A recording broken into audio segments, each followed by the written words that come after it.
Good morning. It's Friday, April 11th. The multi-front war in the Middle East is now 553 days old.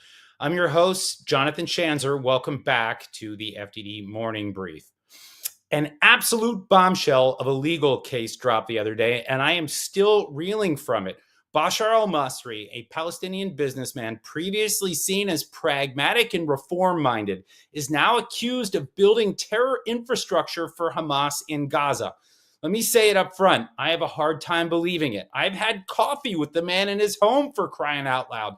FDD has taken countless tours of the Rawabi community that he built in the West Bank. I obviously can't verify anything in the complaint against him. Heck, I can't speak to one charge. But man, there seems to be a lot of evidence, and this war continues to throw curveballs at me. I suppose all I can do now is watch from the sidelines and report.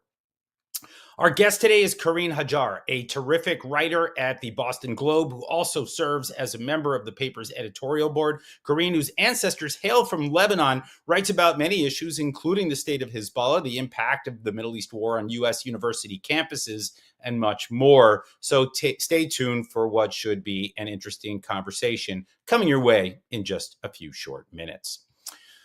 I don't usually complain on this program, but I really do need to vent here. Yes, I'm jet lagged and tired, and I would really like to see peace break out in the Middle East. But really, I can't believe we're back to talking about a possible Iran nuclear deal. That is just so 2015. I get that Trump would rather settle this Iranian nuclear thing with words, not bombs. I want that too. Give peace a chance and all that, yada, yada. But it now looks like the United States has initiated an open-ended dialogue with the world's foremost state sponsor of terror.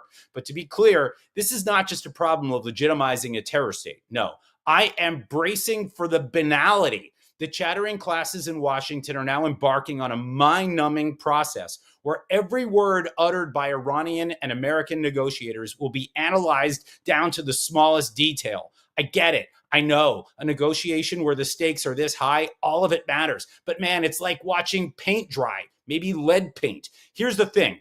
All of the complexity boils down to one question and one question only. Has the Iranian regime agreed to permanently end its nuclear program or not? If we can answer that question when talks end, we'll know if it's a good deal or a bad deal. For all the complexity, it's actually pretty simple. Let's hope Stephen Witkoff and Donald Trump understand that and that they don't get fleeced like so many other American negotiators before them. Now for your headlines. Headline 1, the Trump administration rolled out another round of Iran sanctions. On Wednesday, Treasury sanctioned a half dozen targets that support the Atomic Energy Organization of Iran and a subordinate organization called the Iran Centrifuge Technology Company. Gosh, that sounds benign. The designees included companies that manufacture aluminum products, work on nuclear reactor projects, and produce equipment for nuclear power plants. But wait, there's more. Yesterday, the Trump administration rolled out more sanctions, this time against entities in China, India, and the United Arab Emirates that are part of Iran's oil supply chain. All these sanctions are part of the Trump administration's renewed maximum pressure campaign, and it's all going down just as the aforementioned nuclear talks are set to kick off in Oman tomorrow. Headline 2, Iranian Supreme Leader Ayatollah Ali Khamenei is a wanted man in Argentina. Here's the backstory. In 1994, Hezbollah and Iran bombed the Jewish Community Center in Buenos Aires. 85 people were killed and 300 more were wounded in what is now known as the AMIA bombing. 3 decades later, justice has yet to be served. Now, for the fun part, the lead prosecutor investigating the case is a man named Sebastian Basso. On Wednesday, Basso requested an Argentine and an international arrest warrant for Khamenei, who was said to be directly involved in planning the AMIA bombing. Basso's predecessor was a guy named Alberto Nisman. We knew him well at FDD. Nisman was murdered in 2015, one day before he was scheduled to testify about Iran's involvement in the bombing. So while I love what Basso is doing, I hope he's watching his 6. Headline 3, Israeli and Turkish officials met in Azerbaijan to discuss Syria. The meeting took place on Wednesday. Israeli Prime Minister Benjamin Netanyahu's office confirmed that a delegation led by Israeli National Security Advisor Tzachi Hanegbi was in Azerbaijan. Netanyahu's office didn't reveal much, but the two sides are working to establish some sort of de-escalation mechanism to help prevent clashes in Syria. Azerbaijan is a natural mediator here. This is a country that is friendly to both the Turks and the Israelis, and the government has every reason to try and broker calm between their two friends. The Azerbaijanis are also valued partners for Israel when it comes to Iran. Remember that 2018 Mossad heist where agents stole documents from the Iranian secret nuclear archive? Rumor has it they escaped across the border to Azerbaijan before safely coming home. All right. It's now time for that interview with Carine Hajjar, the Boston Globe writer. As someone with roots in Lebanon, she has a keen eye for what's happening in the land of the cedars, but she watches a number of other important issues related to the Middle East. She's based in Beantown, but she's coming to us live this morning from the heart of the swamp in Washington, D.C. Welcome to the program, Carine Hajjar. Thanks for having me on. All right, let's start with your story, your family story, your job at the Boston Globe. Let's just get that bio. Yeah, so both my parents are of Lebanese descent. I was born in Boston, grew up in Boston. I actually live between New York and Boston now, but making a necessary visit to DC. They seem more and more frequent these days as things get more busy in the Middle East and just broadly across the country. And I work for the hometown paper, which is really exciting for the family, but it's also given me an opportunity to think about our ancestral homeland and to study those issues.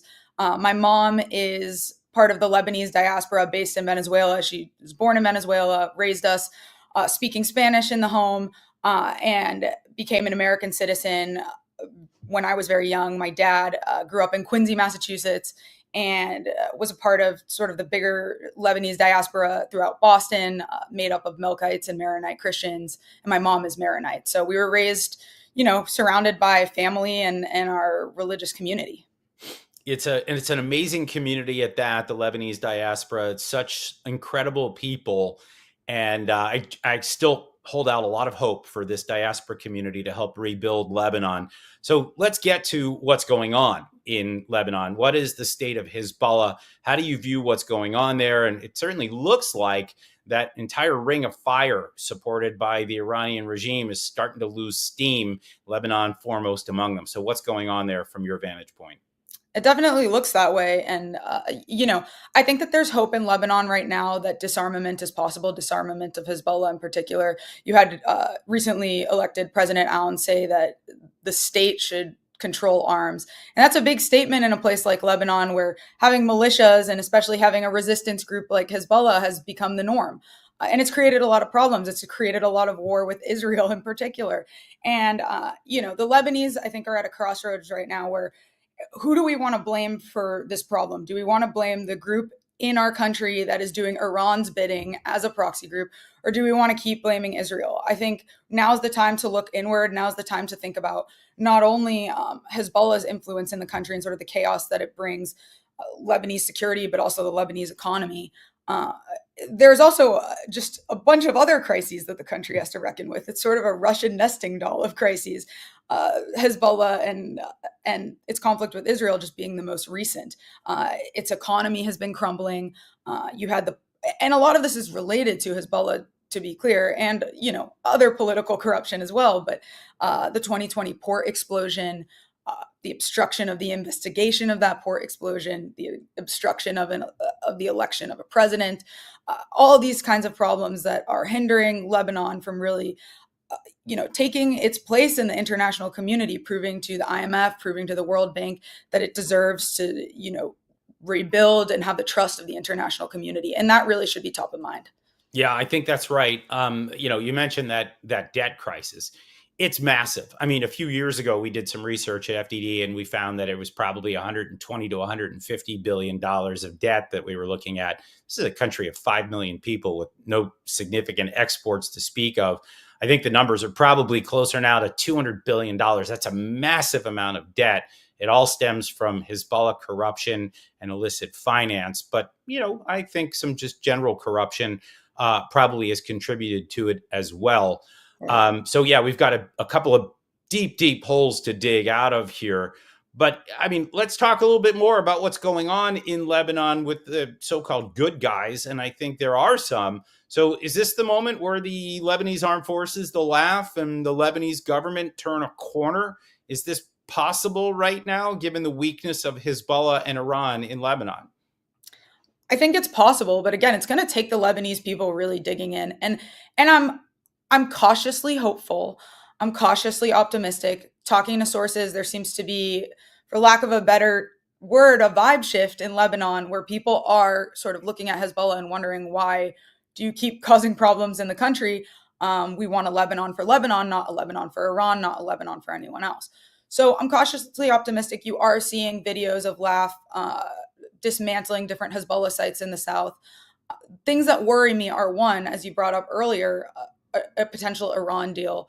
What's that going to look like? Is it in any way going to free up resources or political capital for Iran to descend on Lebanon again and start sending in resources? And there are already reports, I think you brought this up a couple of days ago on the podcast, about maybe weapons coming in through the Lebanese port, which many believe is controlled by Hezbollah. So that's something that concerns me. And debt management in particular, and the way that the Lebanese government caters to sort of a more impoverished community in the south, the Shiite community. That's where Hezbollah has gained its political prominence. And so if the government can come in and sort of prove its legitimacy and its ability to bring resources to all Lebanese, that would help as well. Yeah, I think you're right. I will just say that my recent trip to Israel, I did hear from senior officials that things are actually going pretty well in terms of coordination between the IDF, the Israeli Defense Force, and the LAF, the Lebanese Armed Forces. As I understand it, there is a communication mechanism for threats emanating out of Lebanon, both below the Litani and above it, both north and south. So they're not really making a distinction here. That when Israel sees Hezbollah activity, they report it to this mechanism. The mechanism then conveys it to the Lebanese armed forces. I guess they're not talking directly yet. Mm-hmm. But what that actually does is it gives the LAF an opportunity to take care of these threats on their own. Mm-hmm. If they decline to take care of the threat, or they just don't move on it, then you begin to see the Israelis carrying out strikes in Lebanon. And that's been a fairly regular occurrence here. We've been watching that. And so it looks like things are actually going pretty well. I've actually heard from the Israelis that they're happy. I've heard from the American side that they're happy. This whole thing has been organized by Megan Ortegas, as you may know, who is the deputy to Stephen Witkoff. I think she's done a really good job in Lebanon. I'm happy to see how this is shaping up. I will just tell you that when I was in Israel, I even heard something that I still can't believe I'm about to say out loud. People are saying that if things continue to go in this direction, right, that coordination and this mechanism continues to work, that in a couple of years, assuming that Iran's nuclear program is disabled and we don't have a terrible nuclear deal, that we could even possibly talk about normalization. What do you think about that? I mean, throughout my lifetime, so to just zoom out as a kid, I'm in these Lebanese parishes, and all of my friends are going back every summer. My parents are really worried. 2006, they were worried with the war. They continue to be sort of nervous. And finally, we went back when I was about 15 or 16. It was one of the most exciting times in my life. And, to see how things have changed from being a kid and being too nervous to go to, being able to go to weddings. And then this descent in affairs and security. And now people talking normalization. It's sort of a roller coaster, which I think makes people both excited, but also nervous. I'm really hoping that Lebanon can have peace, that it can flourish. The Lebanese are really smart people. They're really industrious. I think that the country has a real opportunity, especially if the diaspora is being constructive and sending the right resources, the right support. But on your point about Morgan in particular, she's doing great work, and something that I'm really hopeful about is she's encouraging the Lebanese government to pass economic reform, and I think that's a great step one in sort of proving your legitimacy to the international community. Yeah, 100%. And let's hope she just keeps at it. I think she's been doing the Lord's work. Want to shift gears for a minute. You've done some work on the campus issue. Obviously, Boston Globe has a front seat for the disaster that is Harvard. What are you watching on that front right now? Well, a lot of things. I mean, I was at the encampments last year at Harvard, at NYU, at Columbia, and was sort of stunned by the militancy of protesters, but also just their lack of basic knowledge of the region. Like they were very much using this very simplistic oppressor oppressed framework. We've all heard of it over and over, but that's really what was happening. They just wanted an oppressor to rail against, and Israel was a convenient target.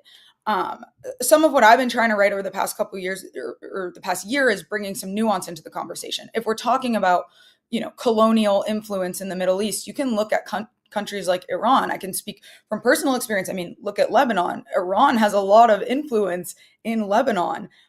So that seems pretty akin to the colonialism that the protesters themselves are describing.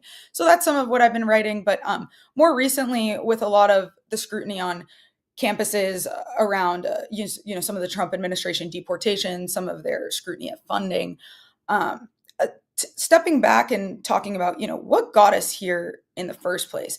Certainly, immigrants should come here with a gratitude and a deference for American values. But what made it so that the privileged American college students around them are, cheering on American enemies, sort of rooting for groups that root for the downfall of the West? And that's the question I'm really grappling with now. We can obviously expect immigrants to come here and have respect, but it's also incumbent on the American institutions that receive them, places like Harvard, places like Columbia, to teach them the patriotic values that they want to see in their communities. And why hasn't that been happening? Yeah, I got to say, I when I watch all of this, to see college kids cheering for Hezbollah, cheering for the Houthis, cheering for Iran, the world's foremost state sponsor of terrorism, I still find it shocking, and I do think that a lot of it tracks back to the education that they're receiving, and I do think that probably really demands a further exploration of the K through 12 space, as well as what's being taught in higher ed. Do you get a sense, though, that at Harvard or any of the other schools that you've been watching, that they're chastened by this, that it's not just that they're being threatened with, the defunding by the federal government? I mean, do you get a sense that there is true contrition here? I have to say I've been really impressed with some of the steps that Harvard has taken, which is what made me a little nervous about the grand total of $9 billion that the Trump administration has under review right now, just because I think that they are making positive steps. I graduated in 2021, height of the pandemic, height of a huge sort of progressive movement across the country, but especially on college campuses. A lot of scrutiny because we were on Zoom and you could sort of track everything that your classmates are doing, right? And that was a low for speech, for discourse. And, talking to some of my younger friends who are still at the college, I get a sense that things are really shifting for the better, not only on, I think that the college is taking promising steps when it comes to anti-Semitism.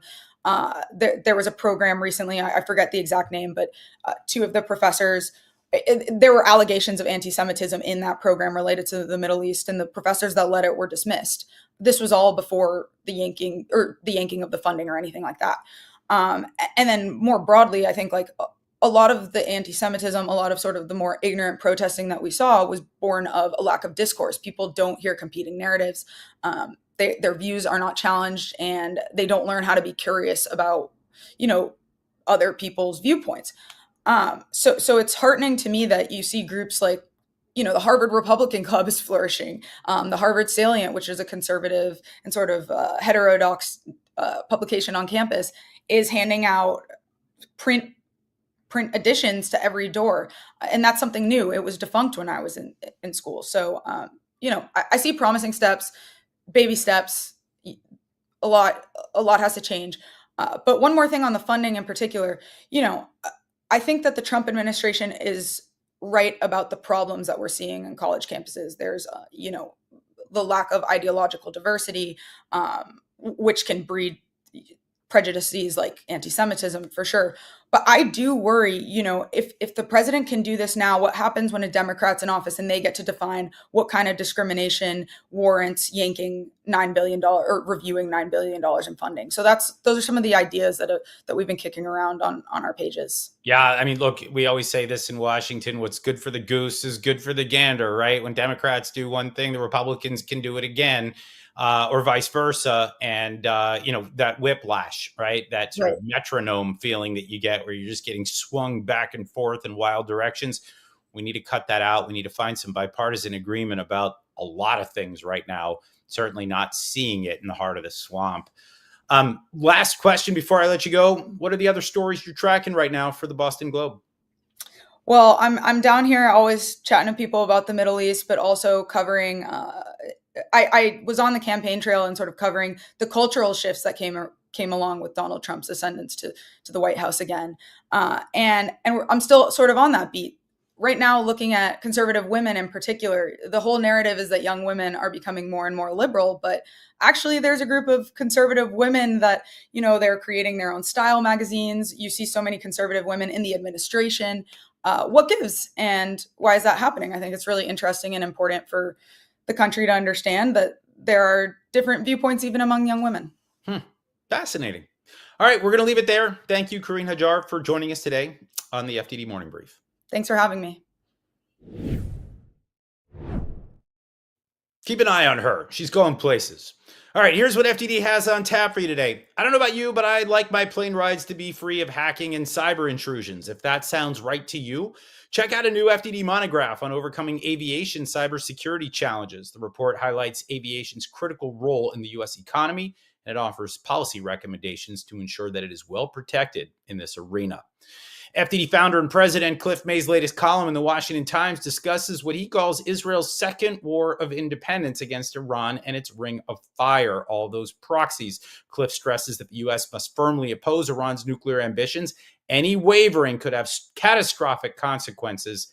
I'm thinking right now about those talks set to start tomorrow in Muscat, Oman. Finally, my colleague Jacob Nagel, former national security advisor to Prime Minister Benjamin Netanyahu, has a few choice things to say about how the new Iran talks set to begin in Oman tomorrow need to be watched carefully. In his piece for the Jerusalem Post, Jacob urges the current administration not to repeat Barack Obama's catastrophic mistakes, underscoring that the lessons of the 2015 nuclear deal are clear. No negotiations until Iran fully and irrevocably dismantles its nuclear program. That's it for today, folks. If you're craving more, check out the expert analysis on our website, fdd.org. Read our quick takes on X at FDD, or take a peek at our Instagram and YouTube channels. And please do make that tax-deductible donation to the FDD mission. That's at fdd.org/invest. We are always deeply, deeply grateful to our donors for helping make this program and all of our other work possible. We cannot do it without you. Tune in Monday for another episode of the FDD Morning Brief featuring FDD's Mark Dubowitz. We'll examine the latest news related to the Islamic Republic. We'll discuss how the administration is engaging with the regime, and we'll get you any available updates after those first talks in Oman. Hope to see you then. Happy Passover to all you matzah eaters out there. And remember the big lesson of this Jewish holiday, as well as all of the others. They tried to kill us. They failed. Let's eat. I'm Jonathan Schanzer, signing off for FDD.